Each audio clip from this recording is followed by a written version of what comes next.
कोल्हापुरात महापुराचा धोका आहे तो संभवतोय, कारण कोल्हापुरात गेले काही दिवस मुसळधार पावसाने हाहाकार माजवलेला आहे। त्यामुळेच पंचगंगेची पाणी पातळी वाढून पंचगंगा ही पात्राबाहेर पडलेली आहे आणि बऱ्याचशा भागात पाणी हे साचलेलं आहे। आपण बघत आहोत आता ही दृश्य कोल्हापुरातील कसबा बावडा ते शिळे या महामार्गावरची आणि हा मार्ग पुणे बेंगलोर महामार्गाला जोडला जातो, त्यामुळे कोल्हापूरवासियांसाठी हा मार्ग सोयीचा ठरतो। मात्र या महामार्गावरती तुम्ही आता बघू शकता साधारण 2 फुटांपर्यंत ही पाणी पातळी आहे आणि त्यामुळे हा मार्ग सध्या बंद करण्यात आला आहे वाहतुकीसाठी आणि याचा पर्यायी मार्ग देण्यात आलेला आहे नागरिकांना।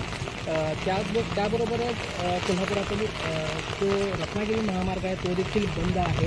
पर्यायी मार्गाने त्या बाजूची वाहतूक देखील वळवण्यात आलेली आपण बघितलेलं आहे। अशाच पद्धतीने जर पावसाचा जोर कायम राहिला तर या ठिकाणची दृश्यही बघत आहात की पाणी पातळी वाढण्याची देखील आता शक्यता आहे, कारण कोल्हापुरात येत्या 24 तासात मुसळधार पावसाचा इशारा देखील हवामान विभागाने दिलेला आहे। त्याचबरोबर सध्या या ठिकाणी जी पाणी पातळी दिसते ती पुढे वाढून अजून या ठिकाणची परिस्थिती गंभीर होण्याची शक्यता आहे। जर कोल्हापूरचा विचार केला तर कोल्हापुरातील राधानगरी धरण देखील आता भरत आलेलं आहे। साधारण 93% आता धरण भरलेलं आहे आणि धरण पूर्ण भरल्यानंतर त्यात स्वयंचलित जे दरवाजे आहेत त्यातील एक दरवाजे उघडले जातात आणि त्यातून पाण्याचा विसर्ग हा भोगावती नदीपात्रात सुरू होतो आणि एकदा का भोगावती नदीपात्रात राधानगरी धरणातून विसर्ग सुरू झाला की पंचगंगेची पाण्याची पातळी ही अजून वाढणार आहे। त्यामुळेच नागरिकांना सतर्क राहण्याचे आवाहन देखील करण्यात आले। ठिकठिकाणी पोलिसांकडून बॅरिकेडिंग करण्यात आलं असून पुराच्या पाण्यामध्ये जाऊ नका, आपला जीव धोक्यात घालू नका असं आवाहन देखील जिल्हा प्रशासन त्याचबरोबर पोलिसांकडून देखील करण्यात येत आहे। वेळोवेळी पोलिसांकडून सूचना देखील नागरिकांना केल्या जात आहेत। मात्र बरेचदा नागरिक हे धोकादायक पद्धतीने वाहतूक या पुराच्या पाण्यातून करताना पाहायला मिळत आहेत।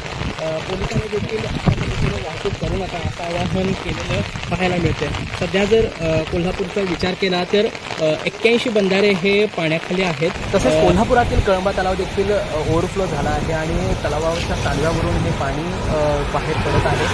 हे दृश्य पाहण्यासाठी कोल्हापुरातील तसेच कळंबा परिसरातील ग्रामस्थांनी देखील या तलावाच्या शेजारी गर्दी केली होती। त्याचबरोबर दमदार झालेल्या या पावसामुळे कळंबा तलावामध्ये साधारण 4 फुटापर्यंत पाणी होतं आणि तेच आता 26 फुटांच्या वर पाणी झालेलं आहे।